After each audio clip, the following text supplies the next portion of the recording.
Olá, sejam todos bem-vindos. Sou o professor Yuri, professor de Geografia, e vamos aqui para um item do Enem 2022, que é bem interessante. Eu gostaria que vocês também observassem e como está bem legal.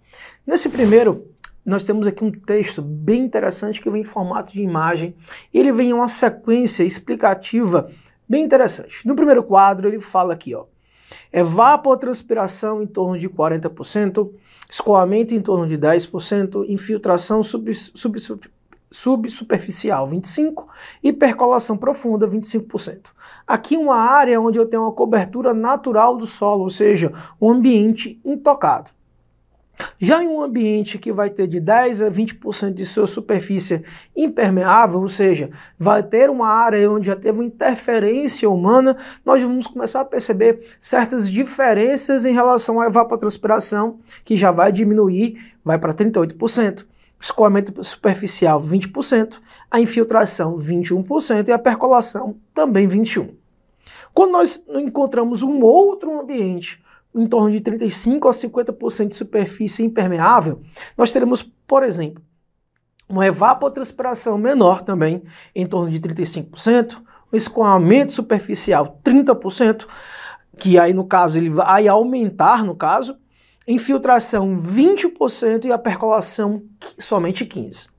E em um caso onde vou ter muitas vezes de 75% a 100% dessa superfície impermeável por conta do processo de construções, do processo de impermeabilização do solo através do asfalto, nós teremos um processo de evapotranspiração em torno de 30%, um escoamento superficial 55%, maior do que o processo de evapotranspiração, e nós teremos uma infiltração em torno de 10% e uma percolação profunda somente 5%.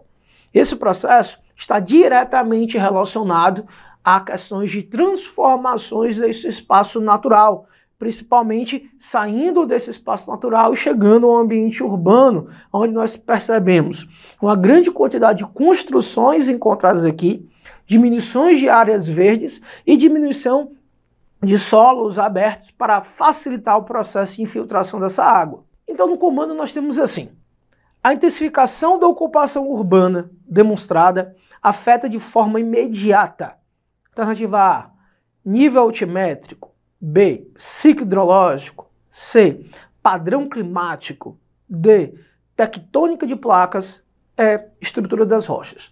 De maneira direta, nós percebemos que esse processo ele teve uma influência direta, principalmente no processo da evapotranspiração, necessária muitas vezes para levar a umidade para a atmosfera, que vai contribuir diretamente para a formação dessas nuvens e automaticamente no processo de pluviosidade em determinadas regiões. Assim como também nós teremos um processo no qual essa questão urbana ela vai diminuir o processo de infiltração, vai diminuir a chegada dessa água em níveis freáticos, né?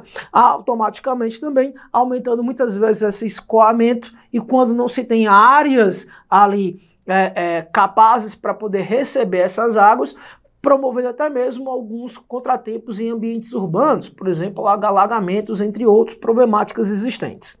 Mas essa questão vai estar diretamente relacionada à alternativa B, o ciclo hidrológico, principalmente porque ele vai ter essa diminuição dessa umidade e automaticamente diminuindo até mesmo as questões de chuvas em alguns ambientes. Não vai ser o nível altimétrico, porque ele não está falando diretamente sobre a questão de elevações de terrenos. Não vai ser a alternativa C, porque ele não vai ser em relação ao padrão climático em si, porque essas questões, elas vão, o padrão climático é uma coisa bem maior, né, do que somente uma região específica, como é pontual, como está sendo colocado. Não é a alternativa D, tectônica de placas, porque vai envolver principalmente as placas tectônicas e ações internas, uma força interna imensa, e também não vai ser a estrutura dessas rochas, porque aí vai estar mais relacionado automaticamente à sua composição. Então, para nós, a alternativa correta, alternativa B, ciclo hidrológico.